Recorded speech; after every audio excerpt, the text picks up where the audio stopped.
आपल्या बँकेचे संचालक आदरणीय रामभाऊ लिंबे, त्यांच्यासोबत असणारे क्षीरसागर साहेब, भोसले साहेब, ज्यांनी आजचा हा स्नेहमेळावा मोठ्या दिमाखानं आयोजित केला, ते माझे मित्र सुजित शेख, हनुमंतराव साळुंखे, रवींद्र साळुंखे, हनुमंतराव कनसे, इथं समोर उपस्थित असणारे आमचे प्रभाकर आप्पा, जनार्दन गायकवाड, बरीच मंडळी माझ्या डोळ्याला खुणावत आहेत, ओळखीचे आहेत.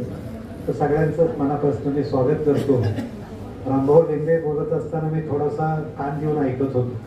खरं तर अयोध्येचा राम आता मोठा वादग्रस्त झाला आहे. अयोध्येचा राम वादग्रस्त झाला आहे, पण हा DCC बँकेतला राम आजही भारदस्त आहे, लक्षात घ्या. म्हणजे त्यांच्या बोलण्यामध्ये आदर आहे, अजून सुद्धा तो विश्वास आहे. तुम्हाला योगा खरा सांगताय, हा खरा जीवनातला तुमचा इतका आज आनंदाचा सोहळा आहे. मी खरं सांगेन, सुजित आणि हनुमंतराव आणि रवींद्रजी, तुम्हा तिघांचं मी मनापासून पहिल्यांदा अभिनंदन करतो. कारण अभिनंदन का करतो, आज तुम्हा सगळ्या मंडळींना माहिती आहे की तुमची बँक 15 ऑगस्ट 1949ला स्थापन झाली. त्यानंतर बरेच उन्हाळे पावसाळे बँकेनं बघितले, अनेक सेवक त्यानंतर निवृत्त झाले. बँकेनं स्थापनेचा रौप्य महोत्सव केला, सुवर्ण महोत्सव केला, 2 वर्षापूर्वी अमृत महोत्सवही केला. परंतु तुमचा प्रथम स्नेह मेळावा या अमृत काळात होतोय. हा जीवनातला एक मंगल योग आहे, अमृत योग आहे. खरं सांगेन तुम्हाला की अशा एखाद्या सोहळ्याला आज पाहुणा म्हणून येणं हा सुद्धा जीवनातला एक मंगल योग असतो. मी नेहमी सांगतो की शुभेच्छा देताना चीनमधला माणूस अशा शुभेच्छा देतो की तुला 6वं सुख मिळू दे. आता DCC बँकेतले सगळे माझे सेवक म्हणतील, सर 6वं सुख मिळायचे तेवढं मिळू द्या, पहिली 5 सुख कुठली सांगा. तर 5 सुख महत्वाची आहेत. पहिलं सुख असतं आपल्या आयुष्यात आपल्याला आरोग्य चांगलं असावं. दुसरं सुख आहे आपल्याला संसार सजवायचा आहे तर संपत्ती असावी. तिसरं सुख असतं काही झालं तरी आपला आत्मसन्मान महत्वाचा असतो, तो सन्मान आपल्याला मिळाला पाहिजे. चौथं सुख असतं ते चांगली साथीदारीनं आपल्याला मिळाली पाहिजे, चांगली पत्नी मिळाली पाहिजे. पत्नी चांगली असेल तर माणूस जीवनातल्या अर्ध्या लढाया सहज जिंकतो, पण चुकून अवघुणी निघाली तर तिच्याशीच लढण्यात अर्ध आयुष्य घालवतो. मंडळी, फार महत्वाचा तो भाग असतो. 5वं सुख असतं चांगली मुलं आपल्या वाट्याला यावीत. आता सरकाळे साहेब म्हटले, अनेकांची मुलं मोठ्या मोठ्या पदावरती गेली. तुम्ही असं म्हणाल की सर 5 सुख बरीच झाली, आरोग्य मिळालं, संपत्ती मिळाली, सन्मान मिळाला, चांगली साथीदारी मिळाली, चांगली मुलं मिळाली, मग 6वं सुख कुठलं असतं? 6वं सुख चीनमधला माणूस असं सांगतो, तुझ्या प्रयत्नाच्या पाऊल वाटेने तू चालत राहा. एक दिवस तुझ्या आयुष्यात असा एक चैतन्याचा क्षण येईल आणि तुझ्या पुढच्या आयुष्याला तो उर्मी देत जाईल. मला वाटतं माझी सेवकांचा हा स्नेह मिळावा हे तुमच्या जीवनातलं 6वं सुख आहे, लक्षात घ्या. कारण तुमच्या जीवनाला एक वेगळा गंध मिळतोय. मंडळी, नेहमी लक्षात घ्या, आनंद कुठं असतो. जे सरकाळे साहेबांचं भाषण ऐकत असताना मला पंडित नेहरूंचं एक वाक्य आठवलं. त्यांनी असा प्रश्न विचारला होता की जीवनातला सगळ्यात मोठा आनंदाचा क्षण कुठला, जीवनातला सगळ्यात मोठा सुखाचा क्षण कुठला? आणि पंडित नेहरूंनी त्याचं उत्तर असं दिलं होतं की जो स्वतःला विसरून कार्याशी एकरूप होतो, स्वतःचं उद्दिष्ट ठरवतो आणि उद्दिष्ट पूर्तीसाठी कष्ट करतो आणि जीवनात निवृत्त होतो, त्याच्या श्रम साफल्यात आनंद असतो. त्याच्या जीवनातला शेवट तो जेव्हा बघतो की मी जे काही कमवलं असेल ते लोकांचं प्रेम कमवलं, मी जे काही मिळवलं असेल ते जीवनातलं साफल्य मिळवलं. आणि मंडळी, खरं सांगू, जीवनातली सार्थकता तुम्ही जमवलेल्या संपत्तीपेक्षा तुमच्या जुळलेल्या नात्यांच्यावरती फार अवलंबून असते. आज तुम्ही अनेक सोबती एकत्र येत आहेत, कित्येक जण निवृत्तीनंतर एकमेकाला पहिल्यांदा भेटताय. आज ती तुमच्यातली ओढ, आज हा तुमच्या आठवणींचा ठेवा, आज ही तुमची सगळी जवळी, तुमच्या जीवनाचा ताण तणाव दूर करण्याचा हा सगळा संकल्प. आणि मग या सगळ्यातनं आपण काय काय केलं. मी अनेक बँका जातो, मंडळी बघतो, म्हणजे अशी आम्ही तर त्याचे मुळातलेच ग्राहक आहोत. मी कॉलेजचा प्राचार्य असल्यामुळं पहिलं आमचं बँकेत खातं होतं ते DCC बँकेत होतं. नंतर ते खातं बदललं आणि युनायटेडमध्ये गेलं. आणि युनायटेडमध्ये मोठं वाक्यावर लिहिलं होतं की आपुलकीने वागणारी माणसं. पण खरं सांगू का, तिथं आपुलकीने वाकवणारीच माणसं जास्त मला भेटली. आणि मला आपुलकीने वागणारी माणसं DCC मध्ये भेटली. लक्षात घ्या, तिथं आपुलकीने वागणारी होती. कित्येक वेळेला अरे नुसतं टोकन दिलं की हातात पैसे द्यायचे, हा विश्वास आणि हे प्रेम आम्हाला या बँकेने दिलं. आमच्या आयुष्यामधली सगळी परिवर्तनं, सगळी समृद्धी याच्याशी ह्या बँकेचं कुठेतरी नातं जुळलंय. उगीच नाबार्डचा पुरस्कार मिळाला नाही. नाबार्डचा पुरस्कार हे तुम्ही गाळलेल्या श्रमाचं सुंदर फूल आहे, लक्षात घ्या. त्याचा हा गुच्छ आहे, लक्षात घ्या. 6 वेळा सातत्यानं नाबार्डचा पुरस्कार मिळतो. कारण सहकार क्षेत्रामध्ये DCC बँक हे अर्थमंदिर मानलं जायचं. हे अर्थमंदिर आहे, लक्षामध्ये घ्या. मी नेहमी सांगतो, सहकार ही कुठं पक्षीय चळवळ नाही. सहकार ही कुठली राजकीय चळवळ नाही. ही लोकशाहीची चळवळ आहे. आणि लोककल्याण हा सहकाराचा सगळ्यात मोठा आत्मा असतो. सहकाराचं तत्व काय असतं? एकमेकाला सहकार्य करायचं आणि आपण उद्धार करायचा. उद्धारित आत्माना आत्माना हे आपलं सूत्र आहे. आज तुम्ही मला सांगा, आपण एकमेकाला सहकार्यच करत आलोय. आज मी ग्राहक आहे, तुम्ही मालक आहे, असा दुजाभाव कुठं नव्हता. आपण एकाच पातळीवरचे चांगले मित्र आहोत. हा मैत्रभाव तुम्ही जपला. सुजित, मी सांगू तुम्हाला, मी एका ठिकाणी गेलो होतो आणि तुमचा आजचा मेळावा आणि तुमची सगळी एकरूपता आणि तुमचं एकजूट बघितलं ना, तर मला असं वाटतंय की ही माणसं पिढ्यानपिढ्या अशी एकत्र सुंदर आपलं आयुष्य जगतायत. आजचा सोहळा बघताना तुमच्या सोहळ्याला दृष्ट लागावी इतका हा सुंदर सोहळा आहे मंडळी. म्हणजे तुम्ही आज कित्येक वर्षाने एकत्र येत आहे, एकमेकाला सहकार्य केले, आम्हाला सहकार्य केलं. आणि मला सहज एक संदर्भ वाटला. म्हणजे एका ठिकाणी लाडूचं तबक ठेवलं होतं आणि असं सांगितलं होतं की ह्या तबकातले लाडू तुम्ही खायचे. फक्त अट एक होती की लाडू खायचा आहे, पण हात न दुमडता खायचं आहे. काही वेळी माणसं होती, ती पुढं आली, म्हणजे मूर्ख आहात का? हात दुमडायचा नाही, लाडू खायचा, हे कसं होईल? हात तर तोंडात नेला पाहिजे, हात दुमडला पाहिजे. पण काही अशी विचित्र माणसं होती, त्यात म्हटले काय अवघड आहे, लाडू खायचा आहे नक्की आहे ना म्हटले. मग काही काळजी करू नका. काही मंडळी गेली, लाडू उचलला, वर टाकला, काहींच्या तोंडात गेला आणि नासाडी झाली. पण तिथं DCC बँकेचे काही माझे सेवक होते. म्हणजे लाडूची नासाडी करून उपयोग नाही. आपण दोघांनी एकत्र जाऊया, लाडू घेऊया, मी तुझ्या तोंडात घालतो, तू माझ्या तोंडात घाल. अरे हात न दुमडता सुद्धा लाडू खाता येतो. हे कधी आम्हाला समजतं? जेव्हा आमच्यातली एकजूट. म्हणजे हा गोडवा असतो आणि हा जीवनातला गोडवा. मला सुजित आणि हनुमंतराव जेव्हा आले त्यावेळेस मला त्याने एकच सांगितलं, तर आज आमच्या बँकेवर काही भार तुम्ही सांगू नका, कारण हे सगळे अर्थतज्ञ तुमच्यासमोर असणार आहेत. आता फक्त थोडंसं जगण्यातला आनंद कसा असतो खरं सांगू तुम्हाला. प्रभाकर आपल्याला माहिती आहे, मी वक्ता म्हणून जातो ना, तो एक गोष्ट करतो. तर वक्ता कोण असतो? ज्ञानेश्वरांनी वक्त्याची व्याख्या छान केली. वक्ता तो असतो जो श्रोत्यांच्या हृदयाची तार छेडतो आणि मस्तकात जाता जाता विचारांचं बीज पेरतो. हृदयाची तार छेडतो. मी फक्त काळजी एकच घेणार आहे, कारण आनंदी जीवन सांगायचे की हृदयाची तार तुटू नये आणि मस्तकाची शिर उठू नये, एवढंच बोलत राहो. कारण याच्यानंतर ओठानंतर पोटाचा कार्यक्रम आहे.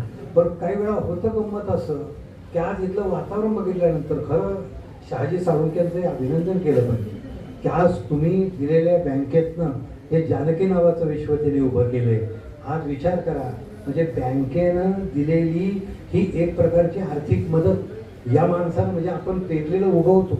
मगाशी सांगताना सुद्धा सांगितलं, कर्ज देताना कसं घे. आम्ही आज कुठलीही बँक जी असते ते तारण घेते आणि मग कर्ज देते. पण शहाजीरावांना कर्ज देताना त्यांचं धोरण बघितलं आणि कर्ज दिलं. अशी बँक जेव्हा असते ना, त्यावेळी माणूस विकास करतो. म्हणून तुम्हाला मी सांगतो, मी आज काही तुम्हाला फार मोठा कंटाळा येईल, कारण मला दमांचं उदाहरण बरं का सुजित. असा जसा मेळावा आहे, गणेशोत्सवाचा काळ होता, एका देवळात व्याख्यान होतं, वेळ रात्रीची होती आणि दम मेळात जर तुम्हाला माहीत असेल विनोदी साहित्यिक, आणि त्यांनी सांगितलं की आज मी सगळ्यांना विनोदाचं तत्त्वज्ञान सांगणार. रात्रीचा कार्यक्रम सुरू झाला, त्यांनी तत्त्वज्ञान सांगायला सुरू केली.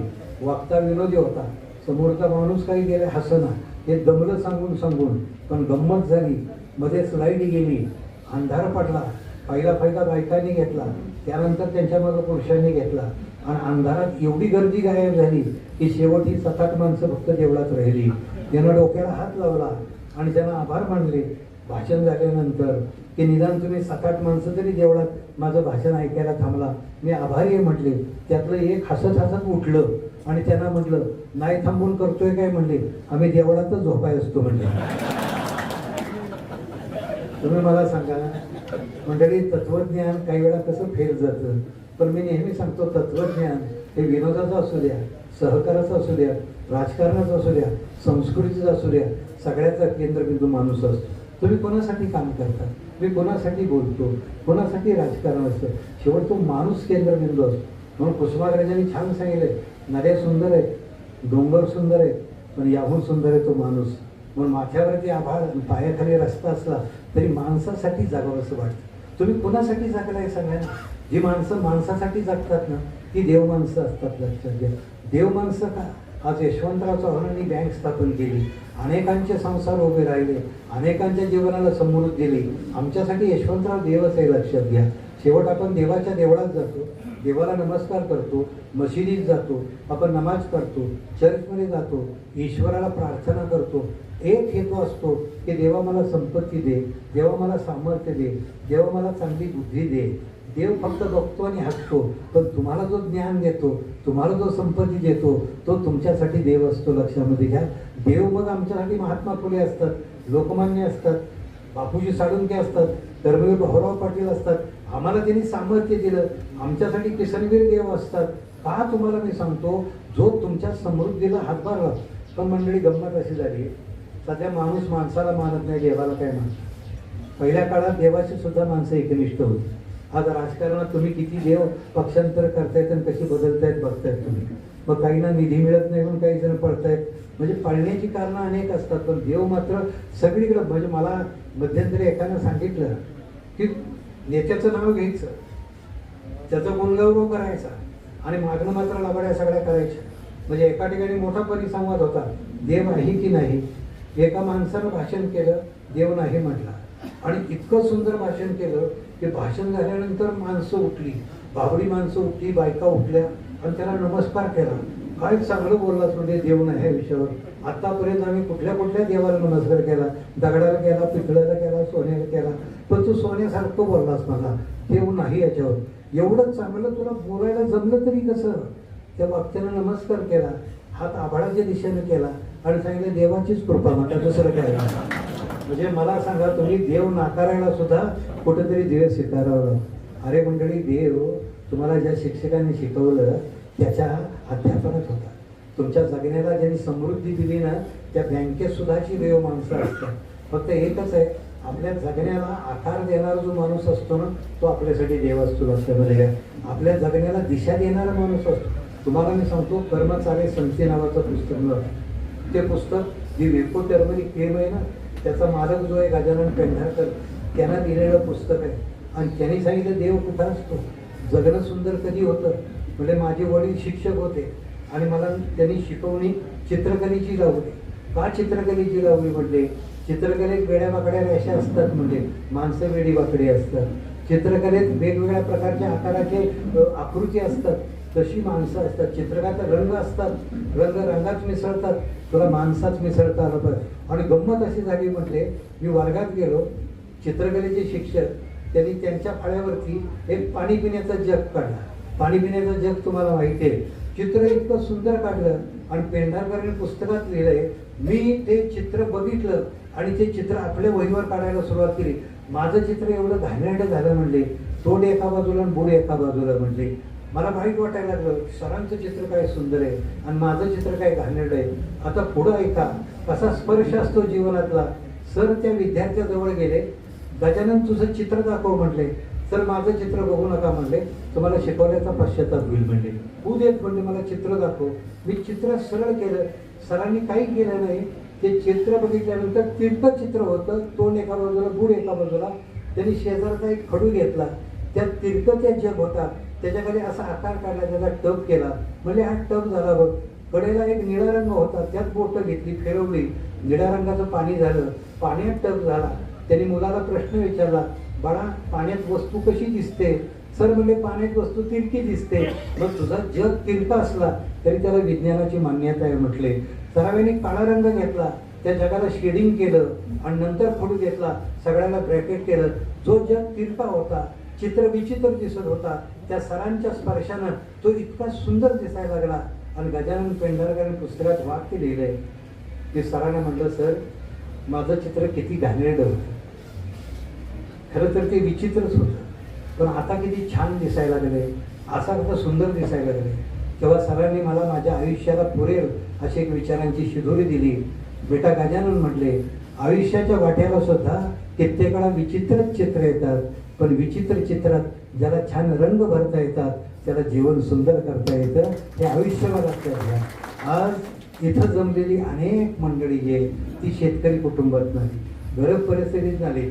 हनुमंतराव सांगताना सांगत होते की जीवनात मला पुढं कॉलेज असतं हे माहीत नव्हतं, पण त्या काळात कुणीतरी असा एखादा आयुष्यात देवदूत येतो आणि आपल्या जगण्याला तलाठी देतो. मंडळी, ज्या काळात तुम्ही नोकरीला लागला ना त्यावेळी संधी पुष्कळ तुम्हाला उपलब्ध होत्या.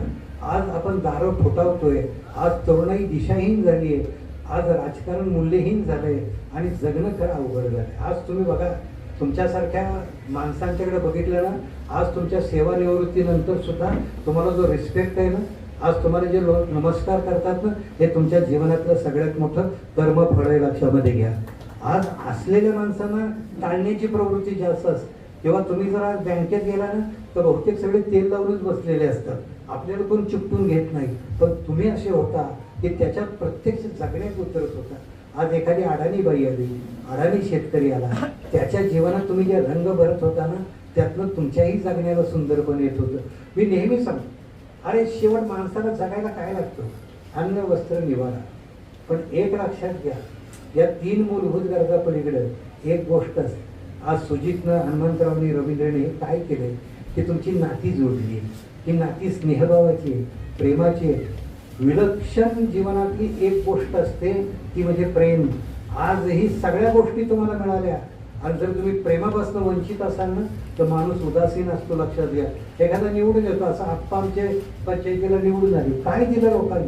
आता आप्पाकडे काय पैसा आहे मला माहीत होतं, पण पैशाच्या पलीकडे प्रेम तुम्हाला मिळालं, त्याच्यावरती तुम्ही उभारी घेत. मंडळी, अन्नपदार्थाची चव अन्नपदार्थात कमी असते, ती जिभेच्या टोकावर जास्त असते. तुम्ही समोरच्याशी बोलता कसं, त्याच्याशी वागता कसं, आणि प्रेम आणि विश्वास हा आनंदी जीवनाचा पाय असतो. मला तुम्ही सांगा, जीवनामध्ये कित्येक वेळा जीभ असते माणसाची. जीभ 2 गोष्टी करते, एक ताटातलं अन्न ओठातनं पोटात टाकायचं, हे जिभेचं पहिलं काम. आणि जिभेचं दुसरं काम पोटातल्या भावना ओठातनं बाहेर टाकायच्या. ओठातनं जे शब्द बाहेर पडतात त्याला मांगल्याचा स्पर्श झाला की त्याची ओवी होते, पण त्याला जर रागाचा स्पर्श झाला तर त्याची शिवी होते. जीवनातलं मांगल्य तुमच्या जिभेवर अवलंबून असतं.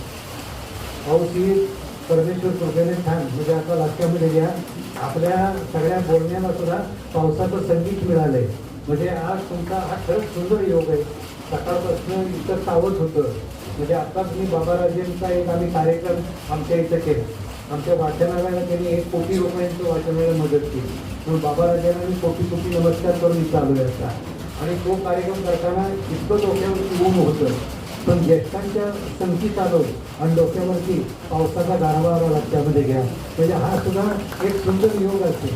मी म्हणजे नेहमी सांगतो की 5 मिनिट आपण घरात गेलो, आपल्याला बायकोने जेवायला लागतो. आज आम्ही व्याख्यानं घेतो वेगवेगळ्या ठिकाणी. मी घरात गेलो, बायको जर मला सहज म्हणली, बघा तुम्हाला काय छान गोड केलं, तर आपण दोनाच्या ऐवजी 4 घास खातो, तर तिच्या डोळ्यात प्रेम असतं. पण बायकोनं त्याच्या उलटं केलं, आपण घरात गेलो, पदर खोचला, डोळे वाटारले, ताटाकडे बोट केलं आणि आता गिळा आणि बाहेर पळा म्हटली, तर मला वाटतं तो घास तरी गोड लागत नाही. पण काही माणसांना असा डायलॉग ऐकल्याशिवाय सुद्धा घास गोड लागत नाही, लक्षात घ्या. जगण्याची सगळ्यात मोठी गंमत जी असते ना मंडळी, शब्दाचं. शब्द दुवा असतो, शब्द नवा असतो, शब्द ठेवा असतो. शब्द तुम्ही कसे वापरता? आमच्याकडे ताराबाई शिंदेने सांगितलं, ज्याला आनंदी करायचं आहे ते 2 गोष्टी जीवनाच्या फार महत्त्वाच्या असतात. 2 गोष्टीची पहिली गोष्ट ताराबाईने सांगितलं, तुम्ही फक्त गोड बोलायला आहे, तुम्ही फक्त गोड असं बोलणार तर संसार सुद्धा चुका करू. बघा तुम्हाला मी भेटी सांगतो, आपण घरात पाहू शकतो, बायको जमत असते, खेळत असते, तिला जर तुम्ही 2 शब्द बोललात ना, किती का जमते असतो. तिच्या बोलण्यामध्ये आपल्या बोलण्याचा बोलणं ऐकून तिला मोठा उत्साह वाटतो. पण बहुतेक जण पुरुष मंडळीची जीव जर असते की आपण गोड बोललो आणि बायको जर झाली तर घ्या काय, पण बहुतेक मंडळी बोलत नाही. ताराबाई शिंदेने असं सांगितलं, तुम्हाला गोड बोलता येत असेल तर दुसरी गोष्ट करा, म्हणजे तुमच्या चेहऱ्यावरती हास्य ठेवा. पहा, तुम्ही सगळ्यांना आनंद करायचं असेल, ज्याच्या चेहऱ्यावरती चैतन्याची पौर्णिमा असते त्याच्या घरामध्ये चैतन्याचं चांदणं असतं हे लक्षात घ्या. मग चेहऱ्यावरती अशी हास्य तुमच्या असू द्या. कित्येक माणसं बाहेर हवाहवा फापा करतात, मोठमोठे गप्पा मारतात, पण घराकडे जाताना राष्ट्राची चिंता असल्यासारखी जातात. बहुतेक फडणवीस बाजूला गेले तर ह्याला कोणतरी मुख्यमंत्री असं काही न वाटतं. अरे घरात जाताना तुम्ही हातच गेलात, थोडं छान बोललात, सगळ्या कुटुंबाला बरं वाटतं. आणि हसणं हा माणूस किती सुंदर आविष्कार आणि हसण्यासाठी काय लागतं लक्षात घ्या. फक्त एक आहे, त्याचं प्रॅक्टिकल म्हणजे आज संध्याकाळी करू नका. सरांनी सांगितले हसत हसत जा. लई हसायला लागला तर बायकोला डाऊट होतो, हे आजच काय येण्यासारखं करते असं होय की. काय काय बायका तोंडाला वाद घेऊनही बघतात, हे बऱ्या अवस्थेत घरात आणायचं नाही. म्हणून वजन सुंदर करायचे दोन गोष्टी, आपलं प्रेम, आपला विश्वास, ही नेहमी विचारायला वेळ देईन द फेस देवी जवळ. जिथं विश्वास असतो तिथं प्रेम असतं, जिथं विश्वास आहे देवी द पीस देवी द गॉड, जिथं शांती असते तिथं देव असतो. दया क्षमा शांती तेथे देवाची वस्ती. आज आपल्या अंतःकरणामध्ये देवाची वस्ती पाहिजे असेल तर अंतःकरणामध्ये एकच आहे की प्रेम सोडून ठेवा. आज झालं असं मंडळी की या सगळ्या समाजाला आज एका वेगळ्या गोष्टीनं भौतिक गोष्टीचं वेळ लागलं, प्रचंडपणाचं वेळ लागलं. म्हणजे ही गोष्ट पाहिजे, मला गाडी मोठी पाहिजे, मला बंगला मोठा पाहिजे, मला शिवारा मोठा पाहिजे, मला पगार मोठा पाहिजे. आणि ह्या सगळ्या प्रचंडपणाच्या नादामध्ये आपण साधेपणाचा आनंद गमावत पाहिजे. आणि जीवनात तुम्ही बघा, एखादा शेतकरी असतो, दिवसभर असतो, 4 रात खातो, झोपत टेकतो, त्याला शांत झोप लागते. त्याचं कारण त्याचं असणारं श्रमाचं आणि प्रेमाचं नातं असतं. मी नेहमी सांगतो साधेपणाच मंडळी आहे मंडळी.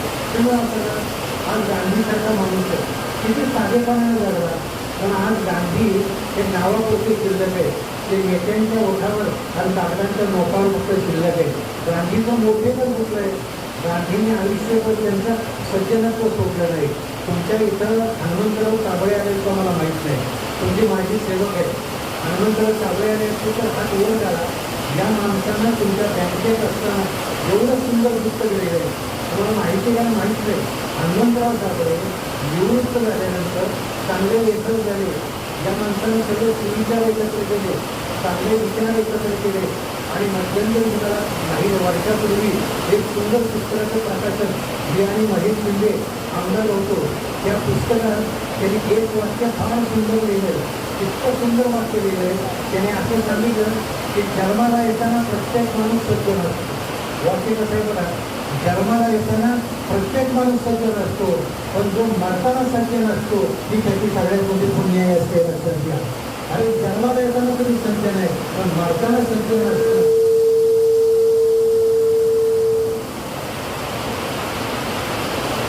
आता कसं आहे की थोडी स्पर्धा चालत राहणार आहे. वरून जेव्हा असा म्हणतोय की कोण जमतोय बघायचं, म्हणजे खाली पाठणे जमतोय का पाऊस जमतोय, फक्त तुम्ही जमू नका एवढं लक्षामध्ये घ्या. आपलं हे अभियान अशा पद्धतीने पावसातच राहो आणि शब्दांत राहो. शब्द पावसाला होऊ शकत नाही, पण मंडळी जीवनात सगळ्यात मोठं सांगतो तुम्ही काय देता होतं. आज तुम्ही सगळे माती सेवक आहे. तुम्ही जेव्हा निवृत्त होता तेव्हा काय देता? इथं मगाशी रामभाऊ लिंब्याचं म्हणले, मला तुम्ही काय शिकवलं? जमा खर्च शिकवलं. तुम्ही किती जमा खर्च शिकवलं माहीत नाही, कारण रामभाऊ लिंबेनी त्यांचा ताळबंद मात्र चांगला जमवला आहे हे लक्षामध्ये घ्या. जीवनात काही गोष्टी शिकायला लागतात आणि शिकणं हा माणसाचा. आज तुम्ही 58 वर्षानंतर एकत्र आला. मी सुधीरला का धन्यवाद दिले, मी का त्याला मनापासून मी त्यांना सांगितलं तुम्ही हसा, तुम्ही खेळा, तुम्ही गाणी म्हणा.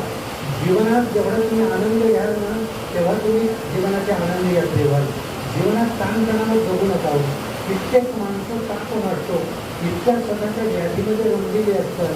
बर्टन रसेल नावाचा एक माणूस आहे, त्यांनी सांगितलं की माणसाला फक्त 3 गोष्टी पाहिजे. तुमच्या लग्नात तुम्हाला साथ देणारा माणूस चांगला पाहिजे, तुम्हाला मित्र. तुम्हाला माहीत नसेल जपानमध्ये क्योटो नावाचे विद्यापीठ आहे, त्या विद्यापीठामध्ये वाटारू सातो नावाचा एक संशोधक आहे. त्यांनी मेंदूवरती संशोधन केलं. तुमचा मेंदू आहे आणि त्यांनी संशोधनात असं लिहिलं की माणसाचा मेंदू सध्याच्या काळात एक किडक चालला आहे, मनगट पिचत चालली. तुम्हाला आश्चर्य वाटेल, यानं सांगितलं की माणसाच्या मेंदूमध्ये, माणसाच्या डोक्यामध्ये एक ट्रिब्युनस नावाचा भाग असतो आणि एक करड्या रंगाचं द्रव असतं. हे करड्या रंगाचं द्रव जनावरांमध्ये नसतं, फक्त माणसाच्या मेंदूत असतं आणि ते तुम्हाला सुखाची अनुभूती देतं. आज मी बोलतोय, तुम्ही ऐकताय, तुम्हाला 4 गोष्टी आवडत आहेत. आज तुम्ही जेवायला बसला, तुम्ही छान जेवताय, तुम्हाला जेवण आवडतं. आपण सुखाची अनुभूती व्यक्त करू शकतो. एखाद्या म्हशीला समोर पेंडीच्या ऐवजी जर पेढे ठेवले तर तुम्हाला ती काही थँक्यू म्हणण्याची शक्यता नसते. की पेंड आणि पेढे एकाच चवीनं खाते. पण माणसाचं तसं नसतं. त्या वाटणुसार कोणी सांगितलं की तुम्ही कानाला लावणारा तुमचा मोबाईल, तुमच्याकडचं सगळं ध्वनी प्रदूषण, तुमच्याकडचं वायू प्रदूषण, यातनं सध्या माणसाचा मेंदू थकत चालला आहे. त्यातल्या करड्या रंगाचं द्रव कमी होत चाललंय आणि एक दिवस असं होईल की त्या करड्या रंगाचं द्रव तुमच्या कानातल्या मोबाईलमुळं इतकं आटत येईल की तुमच्यातला पशु नंतर होईल. विचार तुम्ही करा की तुमच्या जगण्याला जर आनंदी व्हायचं असेल तर त्याने 2-3 गोष्टी सांगितल्या. तुमची निसर्ग मैत्री वाढली पाहिजे. आज सुद्धा इथं 70-70, 80-80 वर्ष झालेली माणसं असली तरी त्यांचं मातीचं नातं कायम आहे. आज सुद्धा ती शेतीमध्ये रमतात. हे त्यांच्या आनंदाचं सूत्र असतं. लक्षात घ्या. आमच्याकडे निकम साहेबांसारखा एखादा माणूस असतो, आज सुद्धा विवाह जुळवत तो माणूस हिंडत असतो. जगण्याचा आनंद तुम्हाला शोधता आला पाहिजे. लक्षात घ्या. त्यासाठी मनाची गुंतवणूक केली पाहिजे. धनाची गुंतवणूक कशी करावी हे तुम्ही आयुष्यभर लोकांना सांगत आलात. मी तुम्हाला मनाची गुंतवणूक सांगतो. मनाची गुंतवणूक म्हणजे समोरचा टीव्ही नाही. सध्याच्या काळात समोरचा टीव्ही मानसिक संतुलन बिघडून टाकतो. समोरचा टीव्ही तुम्हाला एका वेगळ्या विश्वात नेतो. आज सुद्धा जर तुम्ही मालिका बघितल्या ना तर सगळ्या भानगडी आहेत. मला एकट्या उठून एकानं सांगावं तर ही मालिका फार छान आहे. एक महात्मा फुलेंच्यावरची मालिका आणि माझा स्वराज्य रक्षेवरची मालिका, ज्याचा लेखक आमच्या मातीतला प्रताप गंगावणे होता. या माणसानं या सगळ्या महाराष्ट्राला शब्दाने जिंकून टाकलं. त्या 2 मालिका सोडल्या. आज काय मालिका आहे सांगा काय? मी कधी कधी सुजित दूरदर्शन मी एकतर बघत नाही. बातम्या असतात मध्यंतरी माझ्या मंडळींना मी सहज विचारलं ते काय बघतेस तू? बरं, बायकांना असं म्हणायची सोय नसते तू काय बघतेस तू. त्यानंतर असं काय बघतात की आपल्याला कुठं बघावं कळत नाही. मग मी तिला म्हटलं की म्हणजे काय बघते? म्हणजे आम्ही मालिका बघतोय. म्हणजे ही आपल्या कुटुंब व्यवस्थेला सुरून लावणाऱ्या मालिका आहेत. म्हणजे सगळ्या भानगडी आहेत. म्हटलं मी 4 महिन्यापूर्वी बघितलं. म्हटलं ती बाई म्हटलं वेगळ्या पुरुषाबरोबर, आज म्हटलं वेगळ्याच माणसाबरोबर दिसते.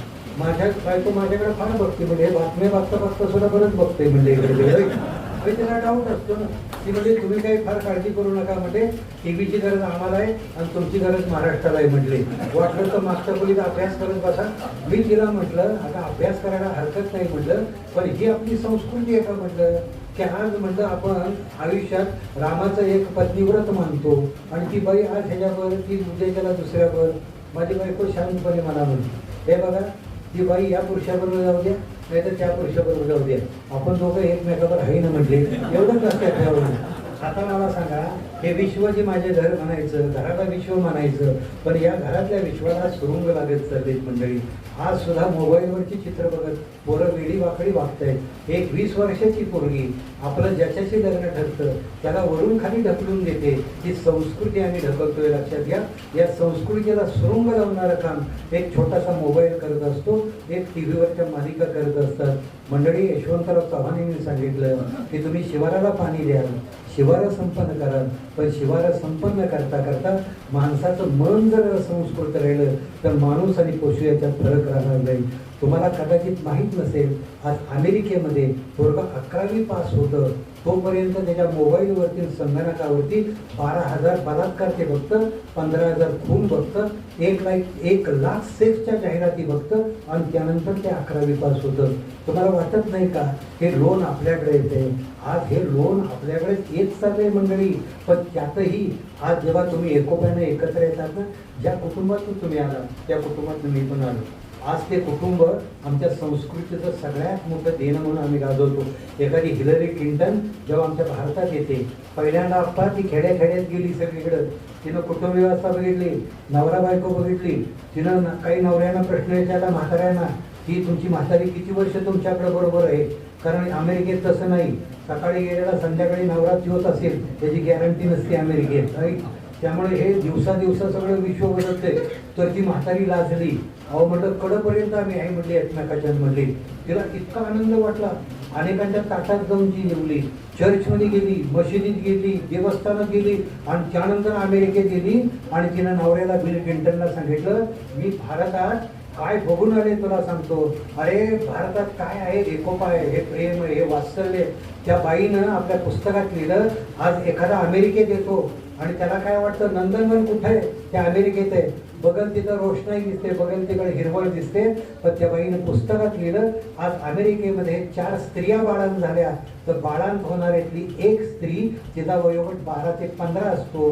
रोज आज 4 पैकी एक बाई ही कुमारी माता असते.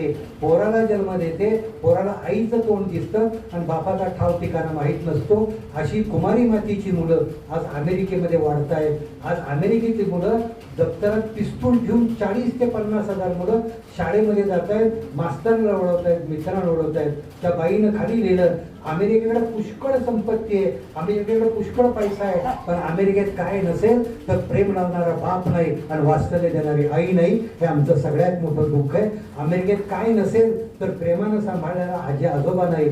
आज तुम्ही मला सांगा, अरे आजी आजोबा तुम्ही सगळेजण, त्यात आजोबा तुम्ही जास्त आहात. आजोबा म्हणजे काय असतं, लहान मुलं असतं घरातलं, ते रेकोट्या वाटतं भिंतीवरती, तेव्हा भिंती बोलक्या होतात. पण ज्या घरात म्हातारीला सन्मान असतो ना, त्या घरातल्या भिंती भक्कम असतात. लक्षात घ्या, जीवनातलं हे ज्येष्ठ नागरिकत्व तुमच्याकडे आलंय, की तुम्ही सगळी संस्कृती तिथं आहात. म्हणून हिलरी क्लिंटननं सांगितलं, हे वात्सल्य, हे प्रेम, ही सुरक्षा आमच्याकडे कुठे आहे. पण माझ्या या पुस्तकात पहिली सुरुवात मी करताना या गोष्टी नाते संस्काराच्या, ज्याला संपत्ती बघायची आहे ना त्यानं अमेरिकेकडे बघावं, पण ज्याला संस्कृती बघायची आहे त्यानं माझ्या भारतीय खेड्याकडेच बघावं. इथं तुम्हाला संस्कृती, एका रात्री संस्कृती जन्माला येत नाही. म्हणजे अनेकांनी तपश्चर्या केलेले असतात, अनेकांनी ओढे अभंग रचलेले असतात आणि त्याच्यातनं ही संपत्ती आमच्या वाट्याला येईल. आज संस्कार करणारे घटक कमी होत चालले, मुलं बेताल होत आहेत. त्याचं सगळ्यात मोठं कारण आपण कुठेतरी कमी पडतो हे लक्षात घ्या. आपण बेफिकीर झालोय, आपण आपल्या तरंगलोय. आज पहिल्या काळात समोरची माणसं वागायची, त्याचा संस्कार आमच्या मनावरती होता. आज जर आमच्यासमोर भ्रष्ट राजकारणी असेल तर तरुणाईवरती काय संस्कार होणार आहे. आज आमच्याकडे बाप जर चौथाला असेल तर पोरांच्यावर काय संस्कार होणार आहेत. ही सगळी माध्यमं जी आहेत ते तुमच्या भावना भडकावत आहेत, लक्षात घ्या. आणि अशा काळामध्ये तुम्हाला सांगेन, आज मी सांगू, लेंबे साहेब माझे वडील, ज्यांचा उल्लेख मगाशी सरकारी साहेबांनी केला, इथल्या अनेक जणांना संभाजीराव पाटणे माहीत असतील. माझे वडील जे होते, मला 9वीत असताना त्यांनी पारायण सोहळ्याला बसवलं. आता माझं वय 9वी, मी पारायण सोहळ्याला बसलोय. मी समोरच्या मंडळीने विचारले, हे पारायण सोहळ्याला बसायचं वय आहे का. पण वडिलांनी सक्ती केली, भक्ती नव्हतं, आणि आम्ही जाऊन तिथं बसलो. आणि वडील घरी आले की विचारायचे, झाला का, किती अध्याय वाचून झाले. एक तर आपल्याला काही त्यातलं कळायचं नाही, ज्ञानेश्वरी कळण्याचंच वय नव्हतं. 2-3 दिवस दिले, मग ज्ञानयोग कळला का तुला, तुला भक्तियोग कळला का, तुला सांख्ययोग कळला का. मला वाटायचं कुठलं कर्मभाऊ आपल्या वाट्याला आलाय, कारण आपलं वयच नव्हतं ते. मी एक दिवस म्हणलं, अण्णा तुम्ही सांगितलं म्हणून ज्ञानेश्वरी पारायण करतो, आपल्याला काही कळत नाही म्हटलं, त्यातलं एक वाक्य कळत नाही, काही लक्षात बी राहत नाही. माझे वडील शांतपणे मला म्हणले, तुला कळत नाही हे पहिल्या लक्ष कळते आणि लक्षात येत नाही हे मी लक्षात आले माझ्यामध्ये. मग म्हटलं कळत नाही आणि लक्षात येत नाही तरी का बसायचं त्या पारायण सोहळ्यात. म्हणजे तेव्हा वडील एक वाक्य म्हणजे, उत्तम ग्रंथ हे आत्म्याचं उत्तम अन्न असतं, लक्षात घ्या. चांगलं वाचलं तर चांगलं घडतं, चांगलं ऐकलं तर चांगला विचार करतो माणूस. एक लक्षामध्ये घ्या. म्हणलं, अण्णा मला काहीच कळत नाही, मग चांगलं काय वाईट काय. एक लक्षात घे म्हटलं, आपण सकाळी आंघोळ करतो, हो म्हणजे करतो, पाणी आपल्या अंगावर राहतं का आंघोळ केल्यावर. मी म्हणलं पाणी अंगावर राहत नाही, पण आंघोळ केल्यावर मन कसं होतं, म्हटलं मन प्रसन्न होतं. तसं ज्ञानदेवाची ओळी नाही लक्षात राहिली चालेल, पण वाचल्यावर मन प्रसन्न होतं. मन प्रसन्न होण्यासाठी चांगली पुस्तकं आहे. कशासाठी वाचायचं. आज तुम्हाला किती वेळा वाटतं आता कसा टाइमपास करायचा. आजपासून सवय लावा.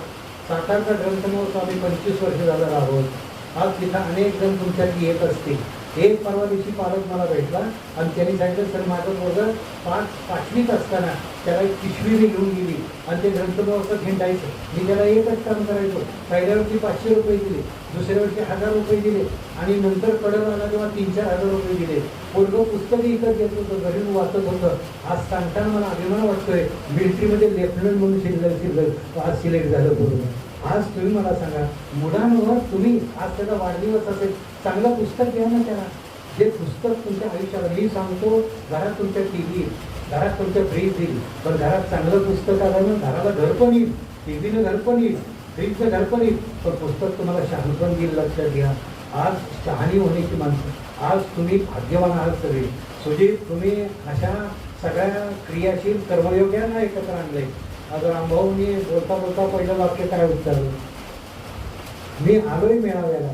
ते पदाधिकारी म्हणून आले नाही, ते या बँकेचे सेवक म्हणून आले. म्हणजे सेवक असल्याचा अभिमान जेव्हा संचालकाला असतो ना, तेव्हा ती बँक मोठी होत जाते. लक्षात घ्या, माझ्यात आज सुद्धा माझ्यातला सेवक जिवंत आहे. आणि म्हणजे तुम्ही साधी सेवा केली नाही, आज तुम्ही केवळ तुमच्या बँकेची सेवा केली नाही, आज बँकेच्या माध्यमातून तुम्ही सातारा जिल्ह्याची सेवा केली. आज या बँकेच्या माध्यमातून अनेक लेकरं, त्यांच्या आयुष्याला तुम्ही पंख दिले, त्यांच्या आयुष्याला तुम्ही स्वप्न दिले, त्या स्वप्नपूर्तीचे तुम्ही सगळे साक्षीदार आहात. कित्येक जण असे असतात, गोरगरीब असताना माणसाला जो मदत करतो ना, ती मदत फार महत्त्वाची असते. तुम्हाला सांगू, मी अमेरिकेतल्या एका माणसाचं चरित्र वाचतो. तो जन्माला आला ना, हेनरी मिस्टरडे, त्याला कमरेखाली पाणी नव्हते. कुणी मदत केली त्याला, मदत किती उपयोगी पडते. कमरेखाली त्याला पाणी नव्हते, त्यानं स्वतःचं आत्मचरित्र लिहिलं, गिव्ह अस टूल्स नावाचं, हात न पसरू कधी. आणि तुम्हाला आश्चर्य सांगतो, अशा माणसाची गोष्ट तुम्हाला सांगतोय, जसा शहाजी साळुंखे घेणे, हे सगळं विश्व उभं केलं. ते अजून सुद्धा कृतज्ञ आहे बँकेबद्दल. का कृतज्ञ आहे? मला ज्या काळात त्यांनी ती मदत केली. आज कदाचित शहाजीराव दुसऱ्याला मदत करू शकत नसेल, पण ह्या जानकीच्या कुशीमध्ये ही सगळी तूस बुजवायला आज ही बँक उपयोगी पडली. त्या हेनरी विस्कारणी नंतर एक त्याने ॲबिलिटी नावाचा कारखाना काढला. ॲबिलिटी कारखाना काढल्यानंतर ज्या विमानामध्ये वैमानिक ज्या सीटवर बसतो त्याला खोकीरच म्हणतात, जे घोडेगाडी असतात त्याला खोकीर, त्याचा कारखाना त्यांनी काढला. तो इतका श्रीमंत नंतर झाला, त्याला कमरेखाली पाणी नव्हते, पण त्यांनी त्याची स्टोरी लिहिली, त्यांनी त्याची कथा लिहिली. मी जन्माला आलो ना, मला कमरेखाली पाणी नव्हतं आणि मला बघायला बाप आला नाही. त्यांनी पहिल्याच आईला सांगितलं, हे कारखा घेऊन समुद्रात टाकून दे म्हणलं. ह्याला घेऊन जर घरी आलास ना तर दोघाला समुद्रात टाकेल. हेनरी विस्कारने लिहिले. मला माहीत नाही, मला नर्सनं सांगितलं की माझ्या वळणाऱ्या मुठी इतक्या काही सांगत होत्या, पण बाप क्रूर होता. आईनं शेवट सांगितलं नर्सला की मी त्याला पोटातून आज बाहेर काढलाय, मी श्वासातला श्वास दिलाय, पण माझं त्याला आज दूध देऊ शकत नाही, तू त्याला पात्रात घे. आणि त्या नर्सनं सांगितलं, मी झेपेल तेवढं त्या पोराला वाढवेल. आज त्यांनी सांगितलं, मी 8 वर्षाचं झालो, मला नर्सनं सांभाळलं आणि एक दिवस नर्सनं मला रस्त्यावरती फेकून गेलं. आश्चर्य सांगतो, मी रस्त्यानं जायचो, बोंड घाटायची, रक्ताचे ठिपके पडायचे, मला सगळीजण गोरीला माकड म्हणायचे, कोणीतरी हातात सोडलेला खेळ द्यायचं, माझा सन्मान करता करता कोणीतरी अपमान करायचं. पण मी रात्रीच्या शाळेत गेलो, मी नंतर एका खात्यामध्ये नोकरी लागलो, मी कामगार झालो. पण एक गोष्ट आहे, मला लोकांची सेवा करण्याची एक आतून इच्छा झाली. दुसरं महायुद्ध पेटलं होतं, सैनिकांचा असा सडा पडला होता, जखमी सैनिकांचा. मी जाताना पाणी घेऊन जायचो आणि एका हातामध्ये पुठ्ठा घेऊन जायचो. तो जो सैनिक त्याचे ओठ सुकले त्याला फक्त पाणी द्यायचो, त्याचे डोळे उघडायचे. ज्याची जखम ओली आहे त्याला वरनं मी पंख्याने वारं घालायचो. आणि एक लांबून डॉक्टर फक्त बघतो, डॉक्टर रॉबर्ट जेनेवर, आणि तो हेनरीच्या जवळ जातो. हेनरी, मी तुझ्याकडे बघतोय, तू किती लोकांची छान सेवा करतोस. म्हणले, खरं सांगू त्यावेळेस तुला काय वाटतं हे? त्यानं सांगितलं, मी प्रार्थनेसाठी ओठ उचकटतो, पण प्रार्थनेसाठी उचकटलेल्या ओठांपेक्षा या ओठाने जेव्हा मी खाली फुंकर मारतो ना, ते मला अधिक कृतार्थ वाटतं. मी तुझी सेवा बघितली, तुला मोठा पुरस्कार मी आज देणार आहे. तू तुझं आयुष्य सगळं या लोकांसाठी खर्च केलाय.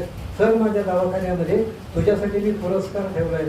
दवाखान्यात गेल्यानंतर डॉक्टरने दुसरं काही दिलं नाही, त्याचं माप त्याच्या खाली बोंडाचं घेतलं होतं कमरेखालचं, आणि 2 फूट ॲल्युमिनियमचे पाय केले होते. मुळातला हेनरी विस्कारणी 3 फूट 8 इंचाचा होता. त्यांनी त्याला खालनं पाय लावले, रबरी स्क्रू पिळले. आता उभा राहा म्हटला, खालनं 2 फुटाचे पाय, हेनरी 3 फूट 8 इंचाचा, तो डायरेक्ट 5 फूट 8 इंचाचा झाला. आणि उभा राहिल्यानंतर त्याने डॉक्टरला बघितलं, डॉक्टरला सेकंड केला, डॉक्टर म्हणजे चालता येते का बघ. आत्मविश्वास झालेला होता. एक पाऊल टाकलं, परत दुसरं पाऊल टाकलं, पुढे स्क्रू पिळले, त्यानं सगळ्या त्या फुलांना राऊंड मारला आणि त्याच्या डोळ्यातनं घळाघळा पाणी यायला लागलं. डॉक्टर म्हणजे वेड्या रडतोस काय, तुला पाय दिले, तुला आता चालता यायला लागलं. डॉक्टर, आजपर्यंत मी सरपटणारा प्राणी होतो, पहिल्यांदा तुम्ही मला पाय दिलेत आणि आज मी माणूस झालो. म्हणले तुम्ही पाय दिलेत म्हणून मी माणूस झालो. विचार करा मदतीचा काय हात असतो, लक्षात घ्या. तुम्ही मला पाय दिलेत म्हणून मी माणूस झालो. फक्त मला एक सांगा, मी नोकरी करतो, मी कामगार आहे, तुमची फी काय द्यायची, म्हणजे तुमची फी काय द्यायची. तेव्हा डॉक्टर हसले. अरे वेड्या, म्हणले मी मानवता म्हणून तुला 2 पाय दिले आणि तू मला वेड्यासारखा फी विचारतोय. नाही डॉक्टर, मला तुम्ही फी सांगा. माझी फी देत राहशील, म्हणजे आयुष्यभर देत राहशील. हो देईल म्हटले. एक लक्षात घे, आज तुला मी 2 पाय दिले, याच्या पुढच्या काळात अडचणीत असणारा माणूस जेव्हा तुझ्या समोर येईल त्याला मदतीचे 2 हात दे, हीच माझी फी म्हणजे. मदतीचे 2 हात दे. त्या हेनरी निस्कारणीनं लिहिलं, आयुष्याच्या गणितातनं हातपाय वजा झाले तरी शिल्लक आयुष्य आपल्याला त्यातून माणूस मोठा होतो. दिलीत का मुलांना तुम्ही पुस्तकं वाचायला? आज कसं झालं, तुम्ही परिस्थिती सगळ्यात मोठे झाला आणि पोरांना आईचं सगळं हातात मिळालं. ज्याला आईचं हातात मिळताना ज्याला संघर्ष कुठं करावं लागत नाही ना, की माणसं नंतरच्या टप्प्यामध्ये उदासीन होतं. अरे फुलपाखरू सुद्धा बाहेर येताना ते कोश स्वतःच्या ताकदीनं फोडतं.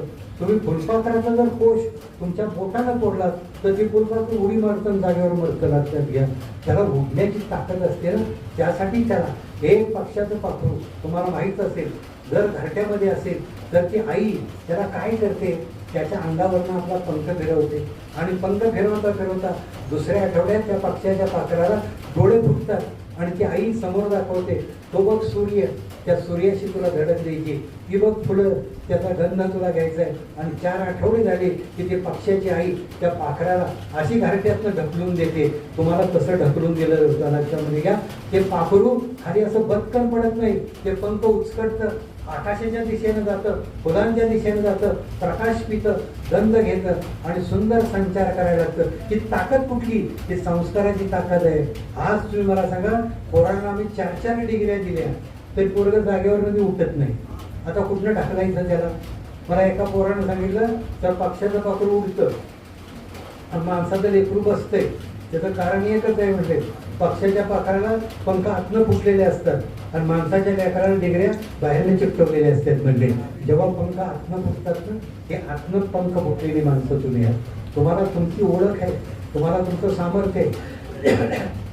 आणि शेवट मी एक तुम्हाला सांगतो, आयुष्यामध्ये ज्याला स्वतःचं सामर्थ्य ओळखता येतं ना, त्याला प्रगती करते. मी तुम्हाला सांगतो की तुम्ही उडप्याचं हॉटेल बघितलं तर उडपी त्या पोराला डायरेक्ट तरी गल्ल्यावर बसवत नाही. लक्षात घ्या, त्याला तिथली टेबलं साफ करायला लावतो, त्याला त्याची ओळख पहिल्यांदा करून देतो.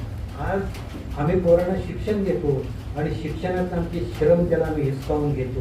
आज गंमत तुम्हाला सांगू, पोरांना श्रमच शिक्षणातून बाधा झालेले आहे. आज सुद्धा बघा, एखादी पोरगी शेण काढायला लागली तर आई तिला बाजूला करते, अगं तू बुकं पड, तू कशाला शेणाखात घालतीस. म्हणजे तिला शेणाखात घालून द्यायचा नाही, त्याला पाठी उचलून द्यायचं नाही, त्याला नांगरटीला कधी न्यायचं नाही, त्याला कुडवायला कधी न्यायचं नाही, त्याला आयदी करायचा. आणि शिकतंय ते आणि नंतर साहेब होते, नोकऱ्या लागल्या तर लागल्या.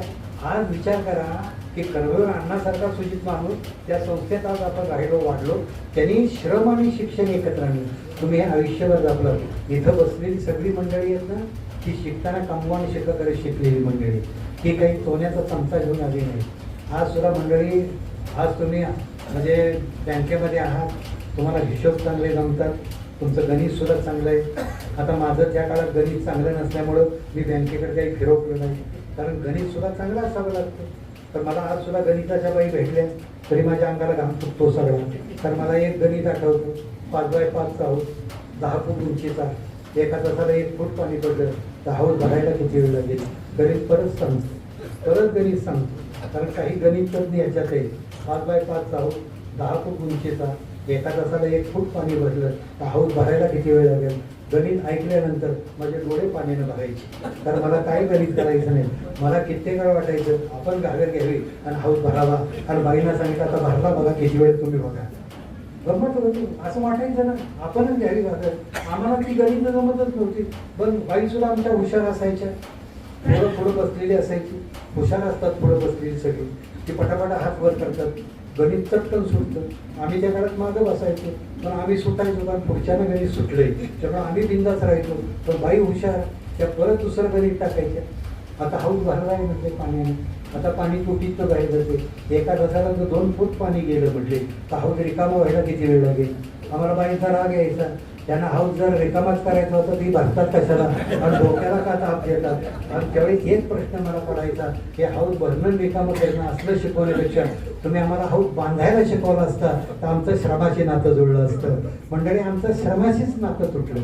आम्हाला आमचं सामर्थ्यच कळेना झालंय. मी नेहमी सांगतो की ईश्वरानं प्रत्येकाला एक सामर्थ्य दिलंय. बघा तुम्ही कोकिळ्याला काय दिलं.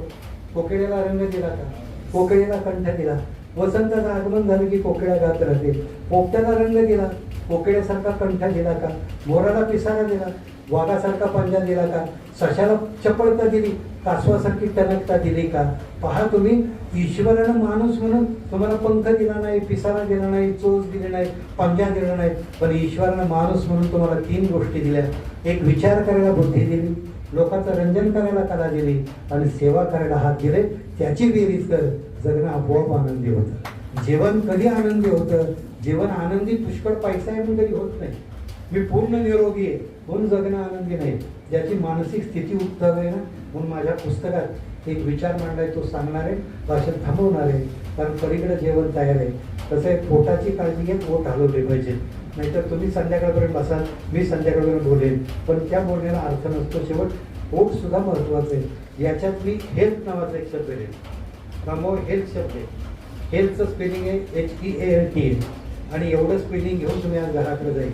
हेल्थ म्हणजे काय असतं. कारण काही 75 वर्ष झालेल्यांचा सत्कार केलाय. आम्ही त्यांना 100 गाठा सांगितलंय. काहींना 75 गाठा त्यानंतर 100चं बोल सांगितलंय. पण आयुष्याचा हा सगळा पैलतीर गाठायचा असेल तर तब्येत कशी उत्तम ठेवायची. कारण आरोग्यासाठी शब्द आहे हेल्थ. आपण हेल्थ म्हणतो त्यातला पहिला H येतो, E येते, A येतो, L येतो, T येतो, H येतो. पहिला H येतो हेल्थमध्ये. H म्हणजे काय पहा तुम्ही. जिथं तुम्ही जन्माला येताना ते H म्हणजे हॉस्पिटल असतं. जिथं तुम्ही शिकताना ते हायस्कूल असतं. जिथं तुमचं डोकं चालतं ना त्या डोक्याला हेड म्हणतो आपण. जिथं तुम्ही काळीज तुमचं असतं त्याला आम्ही हार्ट म्हणतो. काम करता त्याला हार्ड वर्क म्हणतो. सगळीकडे एच तुम्हाला भेटतो. लक्षात घ्या. हँडमध्ये सुद्धा एच भेटतो. पण सगळ्यात एच महत्त्वाचा असतो तो हॅबिटचा असतो. हॅबिट म्हणजे सवय आणि सवय संगीत. तुमची संगत दाखवा तुमचं आयुष्य मी सांगतो. Show me your company I tell your future. तुमची संगत चांगली असेल तर आयुष्याचं सोनं होतं. पण संगत बिघडली तर सोन्यासारख्या आयुष्याची माती होते. अनेक कर्मचारी स्वतःहून बिघडलेले नसतात. शेजारी बसणारा कर्मचारी असतो. हे की रे काय त्याच्या टेन्शन किती आपल्याला. गेलं आयुष्य तिकडे बोगलत आपलं सगळं. एक आहे की आपण कुणाला बळी पडतो. म्हणून जीवनात लक्षात ठेवा मन नावाची गोष्ट असते ना ते सामर्थ्य विचारत नाही. ते सामर्थ्य उगीच नुसता पैसा कमवला म्हणून येत नाही. चांगलं वाचा, चांगलं ऐका. जीवनात यासाठी हॅबिट तुमची सवय. तुम्हाला गांधी माहिती. गांधी लहानपणी सोन्याची चोरी केली. थोडं वेडेवाकडे वागले आणि एक चिठ्ठी वडिलांना लिहिली आणि वडिलांना लिहिताना सांगितलं आयुष्यात बऱ्याच चुका केल्या. आता मला माझंच समजत नाही आणि मला माफ करा. वडिलांच्या हातात चिठ्ठी दिल्यानंतर वडील आजारी होते. ती चिठ्ठी वाचली आणि डोळ्यातले 2 थेंब मोहनचंद गांधीने लिहिलेल्या. महात्मा गांधी त्यावेळी महात्मा नव्हते, साधे गांधी होते मोहनदास. त्या चिठ्ठीवर पडले. त्यांनी लेकराकडे बघितलं. म्हटले तू चुका केल्यास हे ठीक आहे. त्याची माफी मागतोयस. तुला पश्चाताप झालाय. पश्चाताप हे मनाचं स्थान असतं. म्हटले एक लक्षात घे. चुकणं हा स्वभाव धर्म आहे पण चूक सुधारून प्रगती करणं हा मानव धर्म आहे. म्हटले आयुष्यभर मानव धर्म जपत राहा. त्या गांधींनी लिहिलं. एक विचार माझ्या मनावरती आला. मानव धर्म जपत चुकणं स्वभाव धर्म. कुणी चुकत नाही. लक्षात घ्या. म्हणून हॅबिट महत्वाची असते. त्यानंतर तो ईचा अर्थ असतो एक्झाम. ईचा अर्थ असतो एन्जॉय. लक्षामध्ये घ्या. ईचा अर्थ असतो एक्झाम. ईचा अर्थ असतो एक्झरसाईज. एक्झरसाईज याचा अर्थ काय व्यायाम. मगाच्या आमच्या रामभाऊ लिंबेनी शेवट काय सांगितलं योगासनं करा. व्यायाम एक्झरसाईज. त्याच्यानंतर असतं एक्झाम. आयुष्य ही एक्झाम असते पण त्याच्यानंतर येतो एन्जॉय. विचार करा तुम्ही की जगण्यामध्ये जर आनंद पेरायचा असेल नियमितपणे चालत राहा. नियमितपणे योगासनं करत राहा. वयाचा वाढणारा भाग कदाचित आयुष्याला ओझं होण्याची शक्यता असते, पण ज्याचं चालण्याशी नातं आहे ना. पहा तुम्ही, मला एक बाई भेटली, मी औरंगाबादला एक व्याख्यान दिली आणि व्याख्यान झाल्यानंतर एक बाई पळत आली. मी असा उलटाच होतो आणि मागणं मला शाबासकी दिली. मंडळी मी तोंडावर पडता पडता वाचलो आणि उलटवून बघितलं तर बाई म्हाताऱ्या होत्या. आणि मला त्यानंतर म्हणले, Patne I like your lecture म्हटले. लाईक युअर लेक्चर म्हणलं, मलाही बाई तुमची शाबासकी आवडली, म्हणजे बदलून दिली शाबासकी. तर तिने माझ्याकडे गेल्यानंतर, पाटणे जज माय एज म्हणले, माझं वय काय सांग. आता एकूण वय बायकांचं सांगताना थोडं कमी सांगितलेलं बरं असतं, कारण जास्त सांगितलं चुकून तर दुसरा धापाटा पडेल. मी म्हटलं आय डोंट नो, म्हटलं मला काही माहीत नाही. म्हणले, मिस्टर पाटणे आय एम 75, मी 75 वर्षाची. तू भाषणं देतोस ना? हो देतो म्हटले. एक सूत्र घे म्हटले आणि सगळ्या महाराष्ट्राला सांग. ते सूत्र मी सुंदर जगण्यासाठी म्हटलं. एक बाईनी साधं सूत्र सांगितलं, 1 पट खायचं, 2 पट पाणी प्यायचं, 3 पट चालायचं, 4 पट हसायचं आणि 5 पट आनंदी राहायचं. म्हटलं सूत्र काय आहे? 1 पट खायचं, कारण तोच कार्यक्रम नंतर आहे, हे लक्षात घ्या. 1 पट खायचं, 2 पट पाणी प्यायचं, 3 पट चालायचं, 4 पट हसायचं. आज काय विसरलंय माहिती? आम्ही हसणं विसरलो. आम्ही राष्ट्राच्या चिंतेने व्याकुळ झालो. मी मध्यंतरी पुण्यातल्या धनकवडीला गेलो होतो. एक माझं व्याख्यान झालं, एक वृद्धग्रस्त आले. मिस्टर पाटणे म्हटले, तुम्ही 1.5 वर्षापूर्वी धनकवडीला आला होता ना? म्हटलं आलो होतो. द्या टाळी म्हटले. म्हटलं कशाची? म्हणजे त्यावेळी जे हसलो त्याच्यावर आजच हसलो. म्हटलं 1.5 वर्ष काय करत होता म्हटलं की आपण, म्हणजे त्यावेळी हसलो. गंमत अशी असते, अरे हसणं माणुसकीचं सुद्धा. कुणाला दुःख नाही सांगा. तुम्हाला माहिती आहे हनुमंतराव की पु ल देशपांडे मूळ गुडघे दुखायचे, त्यांना कोणीतरी विचारलं की एक दिवस गुडघे दुखायचे थांबले तर तुम्हाला काय वाटेल? एकच वाटेल की आयुष्य थांबलंय आपल्याला, चला बरं म्हटले. आणि गंमत अशी असते की दुःख पुन्हा नाही, दुःख सगळ्यांना असतं, फक्त आनंद शोधा. पुलंचा किस्सा तुम्हाला सांगतो. रस्त्यानं जाताना बरोबर सुनीताबाई होत्या आणि समोर मटारीच्या शेंगा होत्या, हिरव्यागार होत्या, फार छान होत्या. त्यांनी बायकोला सांगितलं, सुनीता त्या मटारीच्या शेंगा किती छान आहेत बघ. तसं बायकोनं डोळे वाटारले. म्हणजे आपलं शरीर बघा, म्हणजे अगोदर असं झाले, असली मटार तुमच्या शरीराला चांगलं नाही, ते डॉक्टरनं सांगितले. पुढं म्हणजे डॉक्टर तिकडं, आपण इकडं. ती मटार घे म्हणले तेवढी. बायको मटारवाल्याकडे गेली. तिने विचारलं मटार कशी? आता त्यावेळीचा दर आहे. ती म्हणजे 18 रुपये किलो. ताई 18 रुपये किलो? ताईने असाच मोठा हा केला म्हटले. आणि ताईंचा एकूण हेतू कळला की ताई काही घेण्याची शक्यता नाही, पण ते पण इतकं व्यावसायिक होतं, ते बी काही साधू सुद्धा नव्हतं. तो म्हणला, ताई तुम्हाला माहिती आहे का, मटार शेतात न जाता आणली आणि तुमच्या शेजारी नेरकर राहतात का नाही? हो हो हो म्हटले. त्या नेरकरांनी घोड्यासाठी म्हणजे 18 किलो घेतली, तुम्ही ह्याच्यासाठी 1 किलो तरी घ्या. ते पुलं खाली म्हणजे कुठल्या बाईला आपला नवरा घोड्याच्या राईने उभं केला लावले, पण पुलांनी खाली वाक्य लिहिलं. एकदा म्हणजे त्या मटारीकडे बघितलं, तर नंतर नेरकराच्या घरीकडे बघितलं आणि त्यानंतर ह्या बायकोकडे बघितलं आणि क्षणभर असं वाटलं की ह्याचा नवरा होण्यापेक्षा त्या नेरकराचा घोडा झाला शोधत होता. सर तुम्हाला सांगतो, जीवनाचा आनंद तुम्ही शोधत राहा. त्यानंतर ए येतो. ए म्हणजे ॲटिट्यूड, तुमचा दृष्टिकोन. तो कसा आहे लक्षात घ्या. तुमच्यातले असे असंख्य मंडळी आहेत बरं का, ज्यांचा दृष्टिकोन इतका सुंदर आहे, त्यांचा माणसावरती नितांत विश्वास आहे. लक्षात घ्या. मी जे कुसुमाग्रजांचं वाक्य बोललो ना, की नद्या सुंदर, डोंगर सुंदर, यापेक्षा माणूस सुंदर. आणि तुमच्यासाठी केवळ आज DCC बँकेनं जे कमवलं आहे ना, ते इतकी मोठी पुण्य आहे. आज तुझी तुम्हाला मी सांगेन की DCC बँक आपला अमृतकाळ साजरा करते, त्याच्यासाठी पाया ह्या सेवकांनी रचला आहे. आज उद्याच्या काळात शतक महोत्सव साजरा केला जाईल, कारण तो दृष्टिकोन. याच्यानंतर एल येतो. एल याचा अर्थ लव, त्याच्यावर पुष्कळ मी बोललोय. त्यानंतर टी येतो. टी याचा अर्थ टेन्शन फ्री लाईफ, तणावमुक्त आयुष्य जगा. कशासाठी गेट टुगेदर करायचं? काही सुजितला करमत नव्हतं, हनुमंतरावला करमत नव्हतं, या मंडळीला करमत नव्हतं का? पण एक हेतू होता की आपले सेवक 58 वर्षाचे झालेत, ते बँकेत होते, एवढं फक्त त्यांना येणाऱ्या पेन्शनवर ना कळतं, पण त्याच्या पलीकडे ते टेन्शनवर लागतायत. आज त्यांना आपण एक करूया. मी सुजित तुम्हाला मी सांगेन की याच्या पुढच्या काळात सुद्धा तुम्ही एक चांगलं म्हणजे ह्या सगळ्या मंडळींना पुन्हा एकत्र आणण्याच्या दृष्टीनं एक चांगले सांस्कृतिक कार्यक्रम कसे करता येतील.